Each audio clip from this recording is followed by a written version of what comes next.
Hey there, Tater Tots! Welcome back to another episode of Tater's World. Now, I know there's a lot of new faces to the channel. Woo, perfect landing.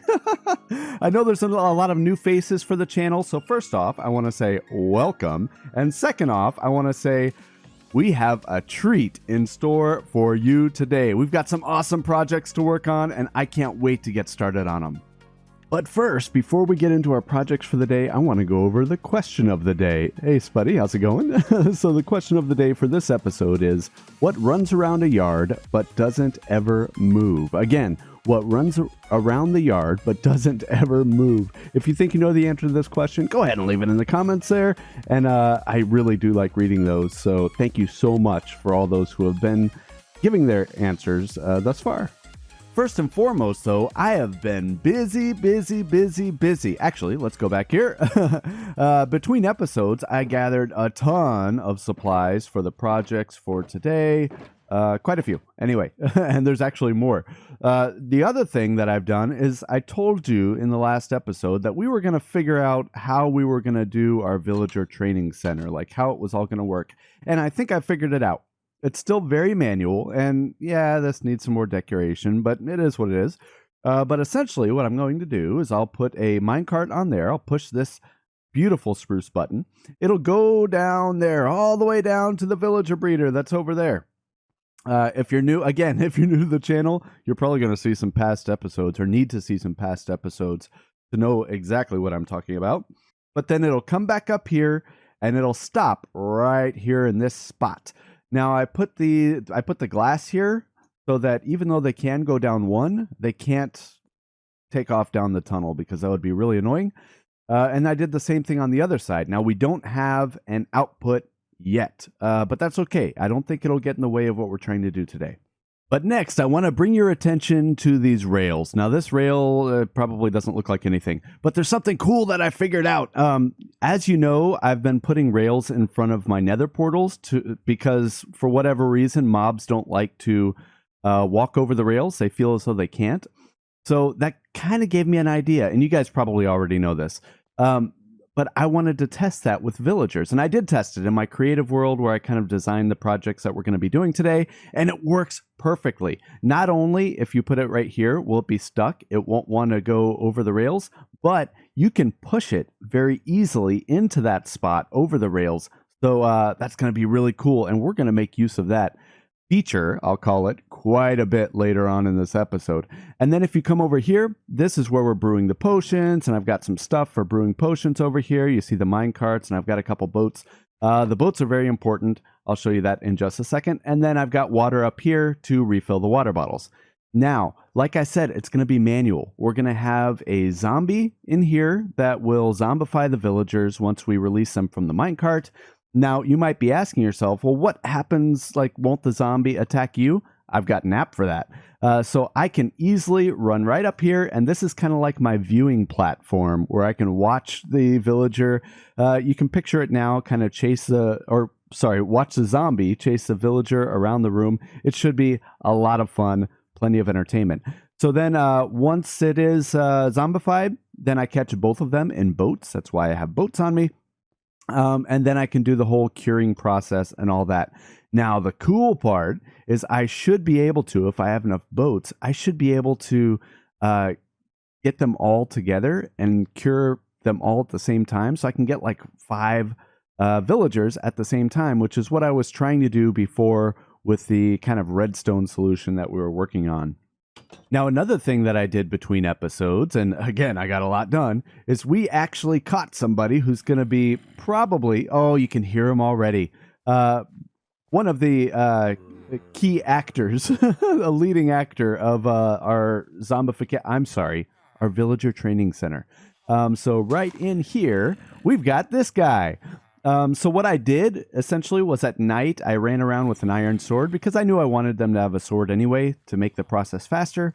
I ran around with an iron sword and I just started tossing it at the feet of every zombie that I came across to see if they would pick it up. Now, some people, when we were working on the iron farm before, didn't know that if a zombie picks something up, they will not despawn. So this is an easy way to save on name tags. I will never have to put a name tag on this guy. And because he has that sword that he picked up from me, he won't despawn.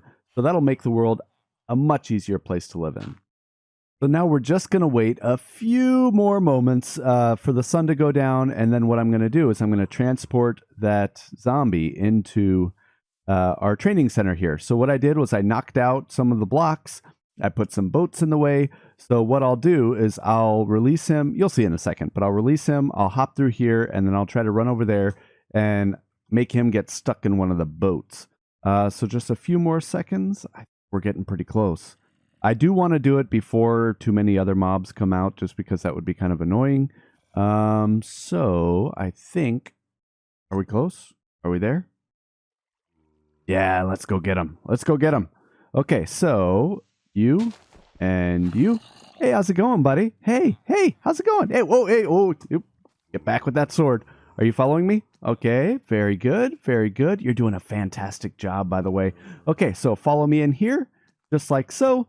Get caught in a boat. Oh, man, guys, that was way too easy. I thought that would be more difficult. Because usually when I try to do something like that, something is going to happen that's wrong, right? Like, it never goes that smoothly. Sweet. So, I think the next thing is to get a villager in here and test it out. But we're not just going for any villager to christen our new training center. Oh, no.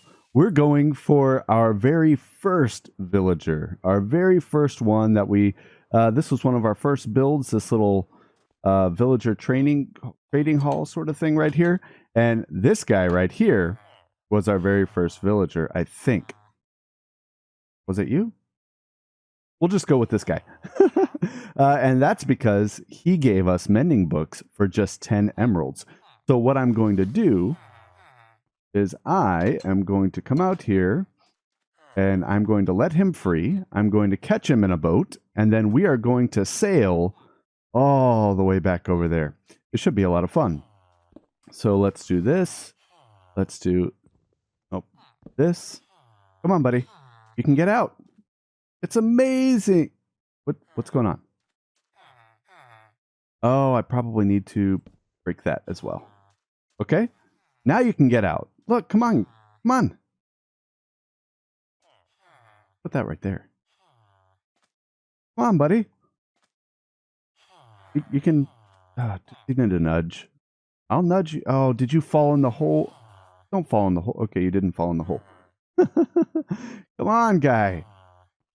Let's go. Let's go. I don't want to open this because then you'll go in there. Fine. Okay, so just to push you. All I want to do is push you. Push you. There. Okay. Let's go. And he's in the boat. Very good. Okay. So now it's just the long, arduous process of getting him from here all the way over there. There. Now, gunpowder. Nice. All right, guys, we've got them both in here. We've got some weakness potions good. We've got some golden apples ready to go. So the next thing is to release these guys. I think I want to release this one first because he's fairly harmless, just like so. And he's going to run around scared of him. So now I release you. And as soon as I release him, I'm going to run up there to the viewing platform. And then we can watch as the fun ensues. So thank you very much. Ouch, ouch, ouch. Thank you. Thank you. Okay. Now you go get him. No, you want to... He's over there. See him? He's literally waiting for you, guy. Get him! Get him! Get him! Get him! Get him! Get him! Chase him! Chase him! I'm going to have to put glass up here. Come on. Don't see me. Don't see me. Don't see me. Go get him! Go get him! Oh, he's got him trapped in it. There we go. There we go. All right, now the tricky thing is I've got to get down here and catch each of them in separate boats. So that should be interesting. Let's do it. Okay, got him, got him. Oh, man. Oh, that wasn't so hard. Okay, so now we've got him trapped in a boat. That's great. So let's do these two things. We're going to give you a weakness potion. Bam. Okay, got him. Got myself as well. Very good. And go. There, sweet. That wasn't so bad. And you thought he was going to die. See, I cured him the whole time. Let's check to see what his where are you looking? Anyway, what his trades are looking at, Mr. Red Hat. We're already down to 1. We only had to cure this guy 1 time to get him down to 1 emerald. Is that 1? I feel like I can't tell. I can't tell, guys. Okay, so let's see. I'm gonna do a skibidi, one of these. Let's take out you. Let's do this. We'll do that. And then, do I have any books? Where do I have books? I have books somewhere. Be right back. Okay, here. Got them. 49 books. Perfect. Let's go back. Okay, so it appears to me that he's, because I can't tell, this might be 1 book and no emerald. Let's try that. No, not that. So if we were to do this, no, and then one of you, yes. Yes, that's perfect. Perfect. Okay, I don't need a mending book right now, but I'm really happy that his trades are down. We're going to be really good friends. But as really good friends, I can't just have him just, hanging out in here all the time. It's getting dark soon. I can't let him out. Plus, his neighbor's not necessarily the nicest. And that might freak him out. Why do you keep looking over there? That is really strange. So I think that we need to build a special little place just for you and your friends. Do you hear it? Oh, I love that music. Here we go.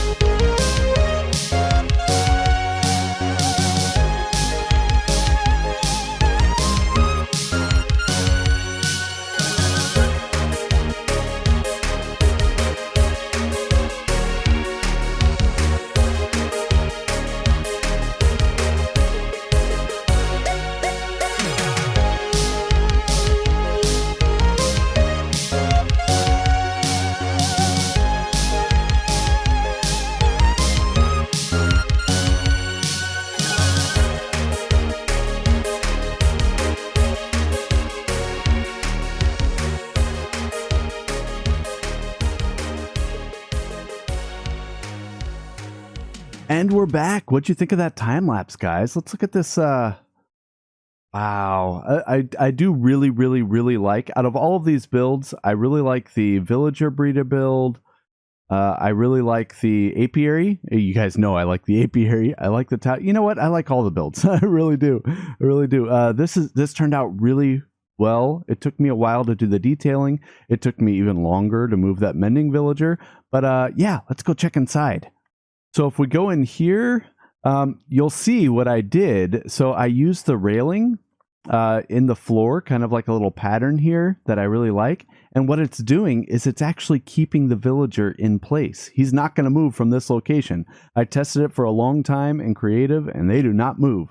So this is actually an awesome way to kind of make a little bit of decoration in the room with rail, but also be functional because he's not going to move. And this is our same guy, our 1 emerald mending villager. That's going to be awesome. I think we can fit like 9 of them in here, which should be plenty, by the way. Like the main things that you need are what? Feather Falling 4 is really annoying to get. Mending is impossible to get from the enchanting table for the most part.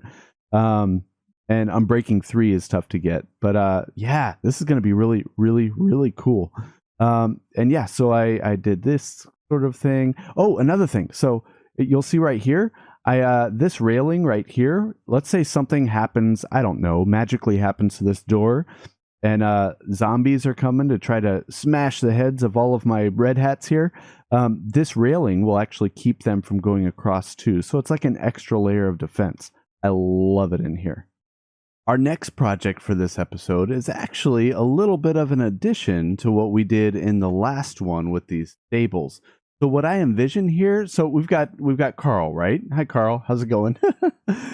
So we've got Carl, but we're going to have more horses, or I envision us having more horses, and we're going to have an area where we can train them, a little bit of training grounds for them. And what I mean by training is to test their jump height, test to see how fast they go, that sort of thing.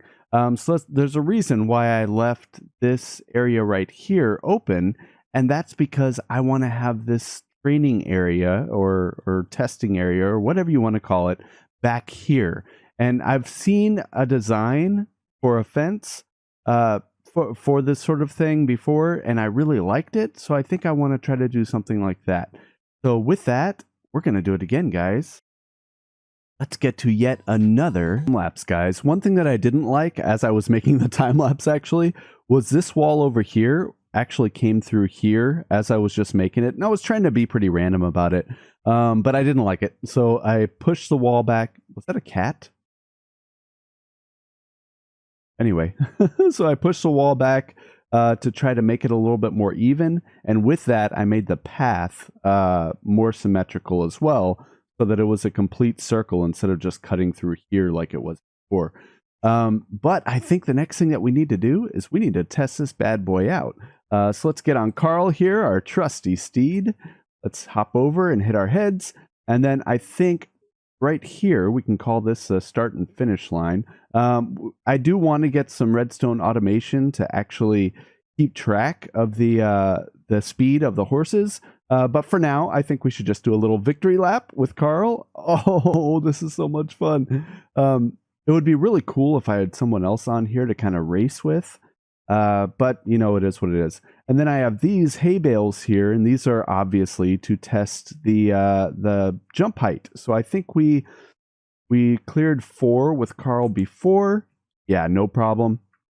So let's see if we can hit 5. I doubt it because there's not many horses that can do 5. But, you know, we never know. Carl might be the one. And no. And that was a full jump too. Nope. So he can't do 5, but he can definitely do 4. And that makes him a very jumpy horse.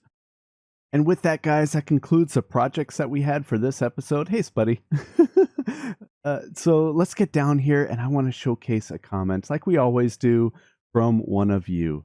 So let's go over to page 29, going all the way through. My finger gets tired every time I do this. Okay, so we have episode 28. The comment of the week was from a content creator called Avdoge Animates, something like that.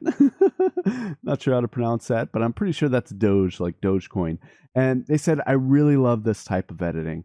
So thank you so much, Avdoge, and for all of my viewers out here, if you go ahead and check out their content, make sure you leave a comment in there letting them know that Tater sent you.